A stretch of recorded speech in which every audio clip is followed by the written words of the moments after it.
الحمد لله رب العالمين والعاقبة للمتقين والصلاة والسلام على أشرف الأنبياء وسيد المرسلين نبينا محمد وعلى آله وصحبه أجمعين। সম্মানিত সভাপতি, মঞ্চের উপবিষ্ট ওলামায়ে কেরাম, সুধী মণ্ডলী, সর্বজন শ্রদ্ধেয় মুরব্বী জনাব আব্দুল সালাম সাহেব এবং আজকের এই গুরুত্বপূর্ণ সমাবেশে আগত বোনেরা, আমার যে ধারণা ছিল যে একটা সেমিনার বলতে তো দুই একটা আলোচনা হয় মোটামুটি, কিন্তু এখানে আমি যেটা পাচ্ছি সেমিনারের বাইরেও কিছুটা সচেতনতা সৃষ্টির কারণেই আমার মনে হচ্ছে বক্তার সংখ্যা যথেষ্ট থাকবে। কাজে আমরা বোধহয় কোনো একটা বিষয়ে সেমিনারের দৃষ্টিতে লম্বা চড়া আলোচনার পরিবর্তে মেজরিটি লোকের অংশগ্রহণ বোধহয় আজকের থিম মনে হচ্ছে আমার কাছে। তো সেভাবেই তাহলে আমি চিন্তা করব।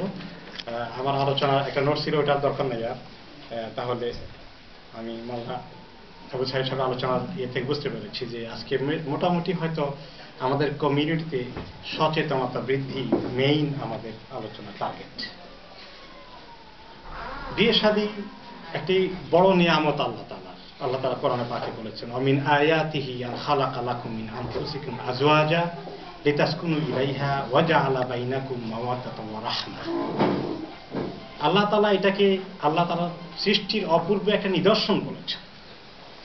চিন্তা করে দেখুন এটা নিয়ামত কিভাবে, যেখানে আমরা প্রত্যেকে নিজস্ব পরিবারে বড় হয়েছি, মা বাবার ঘরে সন্তান এসেছি, ভাই বোনকে নিয়ে একটা পরিবারের মধ্যে মানুষ হয়েছে। হঠাৎ করে সেখান থেকে আল্লাহ তাআলা একজন পুরুষ আরেক পরিবার থেকে একজন মহিলাকে এনে